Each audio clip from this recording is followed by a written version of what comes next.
Well, the countdown begins as we bid farewell to a wonderful year, the year 2016.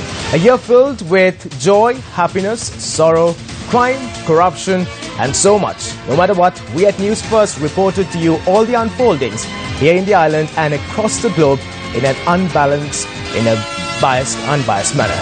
Well, without much further ado, let's start off the final edition of Primetime News here at News First.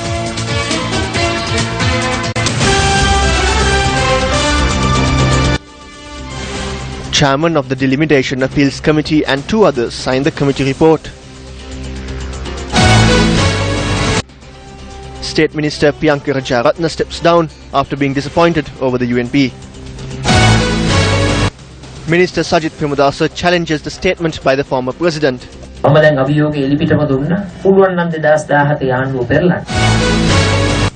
Final rites of former Prime Minister Ratnasiri Wickramanayake performed in Horana.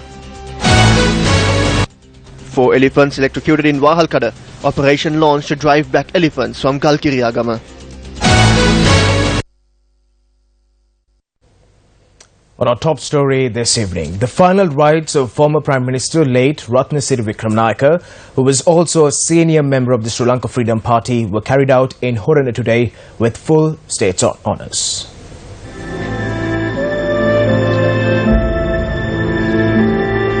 A large number of people arrived today as well to pay their last respects to the mortal remains of late Ratnasiri Wickramanayake, which were placed at his Horana residence.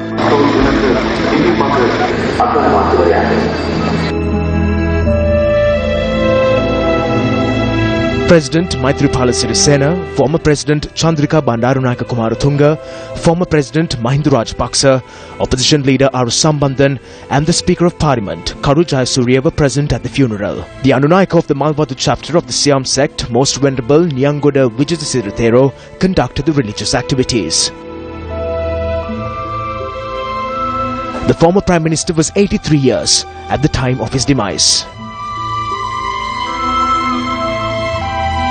Ratnasiri Wickramanayake මැතිතුමා ගෙවී ගිය දශක කිහිපය තුල මේ රටේ Ratnasiri Wickramanayake was an exemplary leader who served the nation over the past few decades.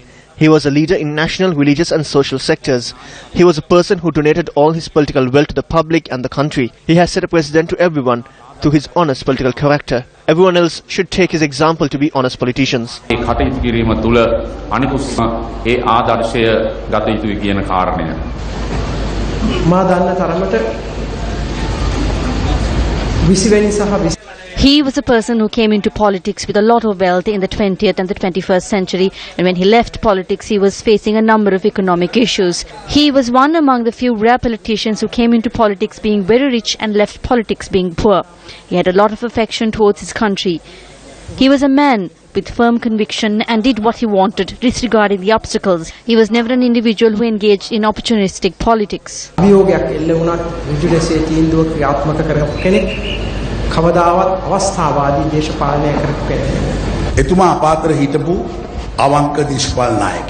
was an honest political leader. He was a direct political leader. He was a political leader who was punctual and who fulfilled his responsibilities. He always took the side of the general public. He said what he needed to say. He did what needed to be done. He did all of it for the motherland, the country and his area. The politics in our country is not something which is clean. It cannot be embraced easily. From the time my father passed away, the people started saying that I can take his place and carry on his work. It is a great responsibility and I don't think I will be able to take up that responsibility. Fulfilling the aspirations of my father will be our responsibility. On the day of the funeral of my father, I will pledge to you that everyone in the Wickramanayake family, including myself, will commit to that task.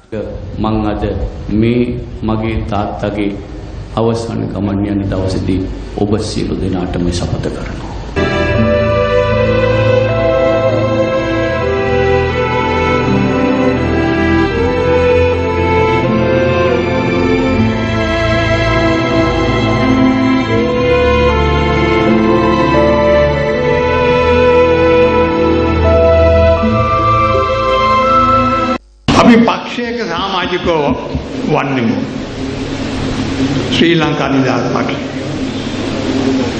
ඒකට පය පක්ෂයට අගෞරවයක් කරන්න එපා. පුද්ගලයෝ ඇදගනිමින් පුද්ගලගේ නම් ඇදගනිමින් ඒ පක්ෂය අසිරු තත්ත්වයකට පත් කරන්න එපා. එක එක්කෙනාගේ නම් ඇද ගනිමි. කවුරු හිටියත් නොහිටියත් පක්ෂය තුල අපි ඉන්නවනේ ශ්‍රී ලංකා නිදහස් පක්ෂය තුල. අපේ පක්ෂය අපි රැක ගන්න ඕනේ. Moving on to more local news, the chairman of the Delimitation Appeals Committee, Ashok Peri, states that the report on the demarcation of boundaries of local government institutions has been completed and that it is being signed by 3 members of the committee. The Delimitation Appeals Committee consists of 5 members. Chairman Ashok Peri's attorney at law Balasundaram Pille and attorney at law Upul Kumara Peruma have signed the report. Attorney at law Salia Matthew and attorney at law M. Mispa are expected to sign the report as well. The report is complete. The minister should gazette it upon submission. Then the local government polls can take place. We have made amends to 2,000 of the 4,888 local government areas. There are 336 local government bodies and amendments have been made to 203 of them. Notably, the chairman of the Delimitation Appeals Committee, speaking to a weekend newspaper, had said that the 2 major political parties want to delay the committee report. Ashok Peri had said that the need to delay the committee report is based on pure political needs. The chairman of the Delimitation Appeals Committee said that the delay in translating the report was caused by the ministry not providing the necessary resources. The newspaper quotes the chairman of the Appeals Committee on Delimitation as saying that the Minister of Local Government requested him to delay the report and made a contradicting statement to the media. However, Ashok Peri himself praised the subject minister during a media briefing held on the 1st of this month. The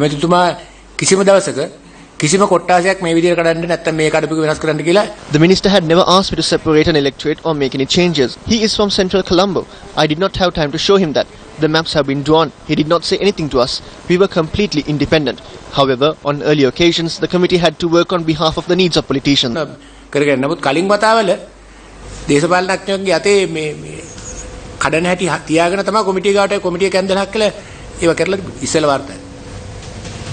As mentioned on the headlines, no State Minister, Local Government and Provincial Councils, Priyanka Rajaratne has tendered his resignation to President Maithripala Sirisena. Speaking to Newsfirst, the coordinating secretary to Priyanka Rajaratne said that he called on President Maithripala Sirisena and handed over his letter of resignation from his portfolio as State Minister. He added that the President had not accepted the letter. However, Priyanka Rajaratne had taken steps to return the vehicle allocated for him by the Ministry of Local Government and Provincial Councils. Meanwhile, a group of UMP parliamentarians led by Minister Kabir Hashim called on President Maithripala Sirisena last evening.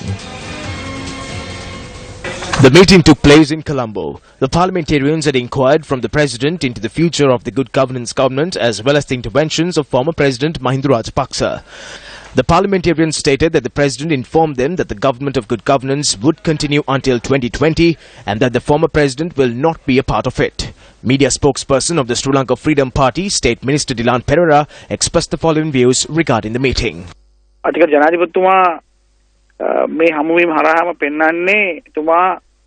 Through this meeting, the President aims to show that he is a leader who listens to the issues of the SLF peers in the consensus government, UM peers of the consensus government and the issues of those in the joint opposition and provide solutions. On an earlier occasion, we saw MPs of the joint opposition having a meeting with the President. Therefore, President attempts to provide solutions to all those problems that arise within the consensus government, irrespective of party differences. He has been accepted by everyone as a leader who listens to these issues and he is able to provide solutions. Similarly, if the leader of the other groups like leader of the UMP Ranil Wickremesinghe and head of the joint opposition Mahinda Rajapaksa can listen to all groups and parties, then it would be easy to govern the country in a way that is required by the country.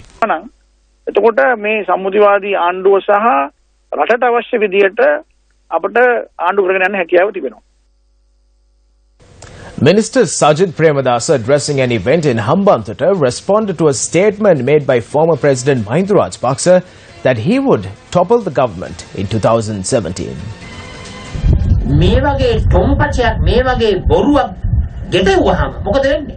What happens when you spew out lies in this manner? Industrialists who want to come to Sri Lanka will rethink their decisions. They would assume that Sri Lanka is becoming unstable and rethink about investing in Sri Lanka.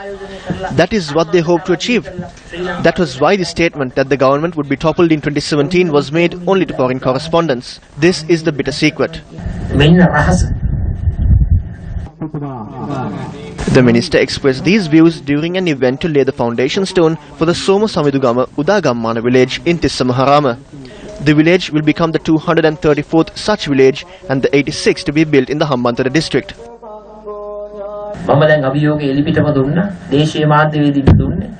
Topple this government in 2017 if you can. I openly issue this challenge in front of our local journalists. Come the 31st of December 2017, I will fulfill my national duty and responsibility of building the 500 Udagammana villages in the country. If there is a service due from my ministry, I will fulfill that.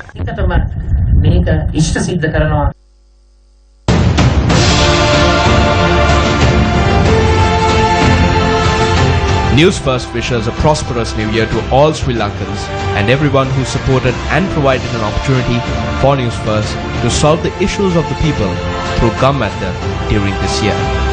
Happy New Year!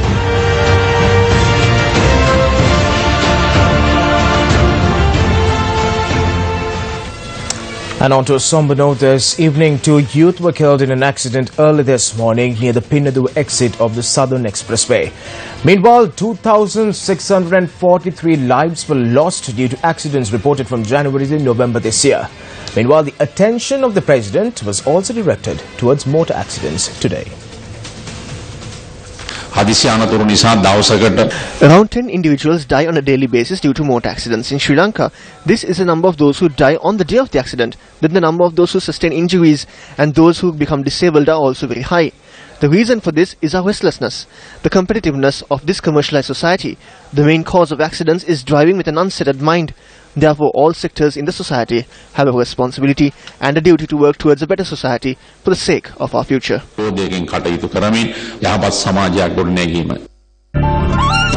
Careless driving as well as blatant violation of motor traffic rules claims the lives of many.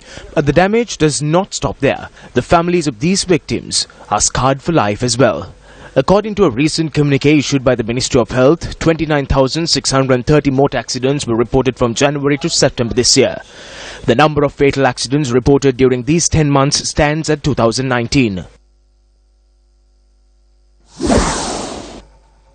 Early this morning, 2 youth were killed in an accident near the Pinnadu exit of the Southern Expressway. The youth who were riding 2 motorcycles had crashed onto a car near the expressway interchange at around 1:20 this morning. The 22 and 18-year-old victims were residents of Naravela and Poddala. Meanwhile, a woman was seriously injured in an accident in the Bandanagoda area in Katugahena. The accident occurred when a lorry plane from Bandanagoda went out of control. The injured woman and the driver of the lorry were admitted to the Katugahena hospital. We are on the brink of a dawn of a new year. Due to a few of those who do not understand the true meaning of the dawn of a new year, we are forced to record 31st of December and 1st of January as a day where a large number of accidents are reported.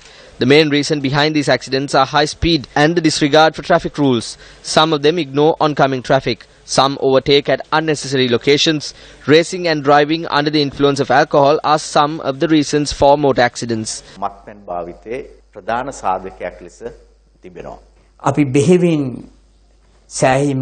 We were happy to see a decrease in the number of deaths and accidents when compared to the previous year.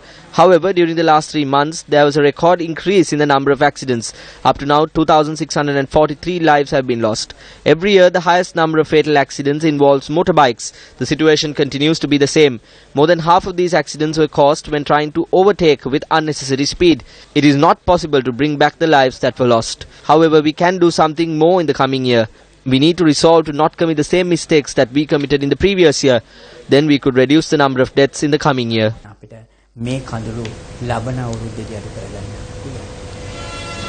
As mentioned on our headlines, an operation was launched last night to drive back a herd of wild elephants that had been terrorizing several villages in Kalkirigama, Kekurawa. Last night, a herd of wild elephants stormed into a farmland in Konpolayagama in Kakirawa.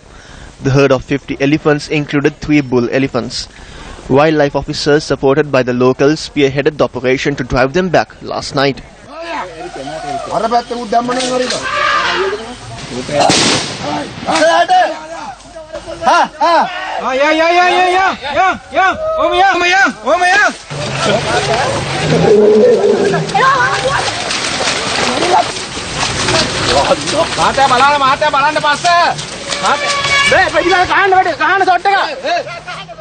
This operation lasted for around 3 hours and the herd of elephants were driven away into the Kalawaba Forest Reserve.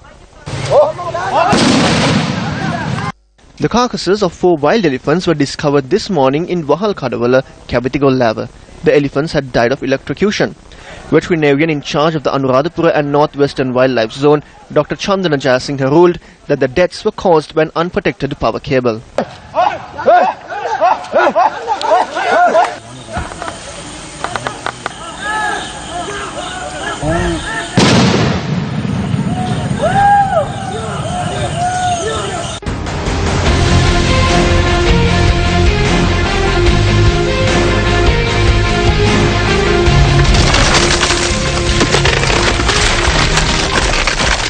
Illicit drugs and narcotics.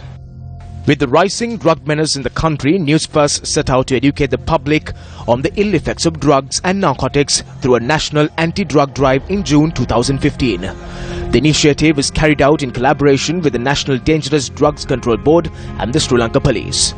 The program was organized under the theme, Say No to Drugs. Meanwhile, the National Dangerous Drugs Control Board has released a handbook of drug abuse information for the year 2015. According to the report, there have been 82,482 drug-related arrests in the previous year. NDDCB says that heroin is smuggled into the island by fishing boats or by couriers posing as tourists. Most of the heroin brought into the country is from India and Pakistan. The drug is mainly smuggled via South India to the western coast of Sri Lanka using fishing boats. The report further adds that in 2015, 47 kilograms of heroin were seized and 26,539 persons were arrested. Heroin-related arrests have increased in 2015 by 14% compared to 2014. In the year 2016, several large hauls of heroin, cocaine and cannabis were seized. Here's a look at the major drug bust that took place during the last 2 months. 4 individuals arrested near the coast of Sambal in Kovilan, Karinagar for the possession of 73.9 kilograms of Kerala ganja. 4 foreign nationals arrested in close proximity to the Mount Lavinia railway station in possession of heroin worth 20 million rupees. 2 suspects arrested in Kodigamam for possessing a stock of Kerala ganja. The largest haul of cocaine discovered in South Asia was found aboard a ship anchored at the Colombo port. Market value of the stock of cocaine, weighing nearly 800 kilograms, is 12 billion rupees. Police seized a haul of heroin while it was being transported in the Nahagadua area in Kalatara. What should be done to these large hauls of illicit narcotics?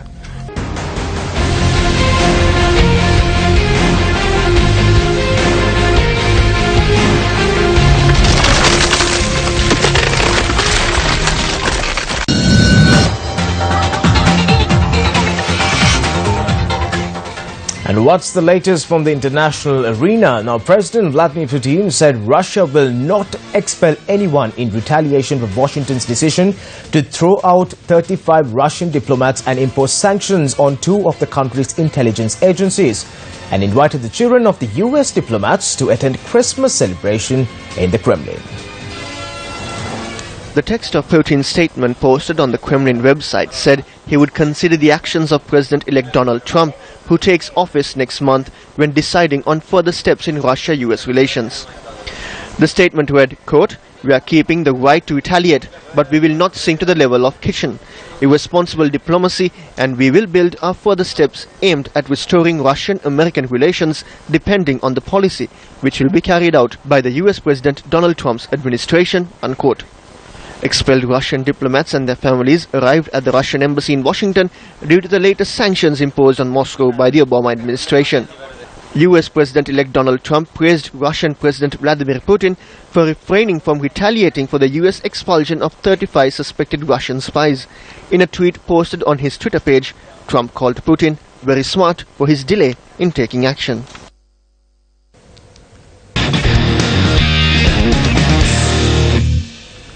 We start off sports this evening from the Central Hills. Now, Kandy recorded a resounding 50-19 win over Sri Lanka Army in the second round of the Inter-Club Rugby League.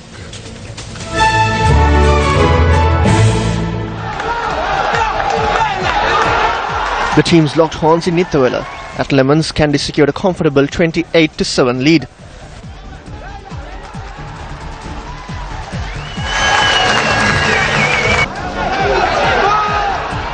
Kandy went on to score another 22 points, while the Army lads only managed to score 12 points.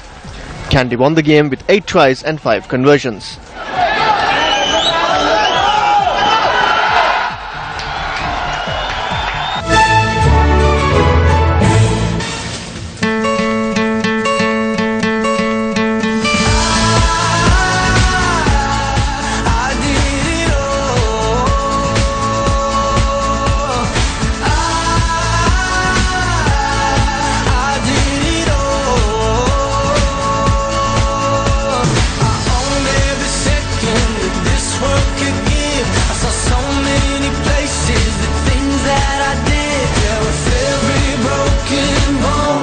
I swear I live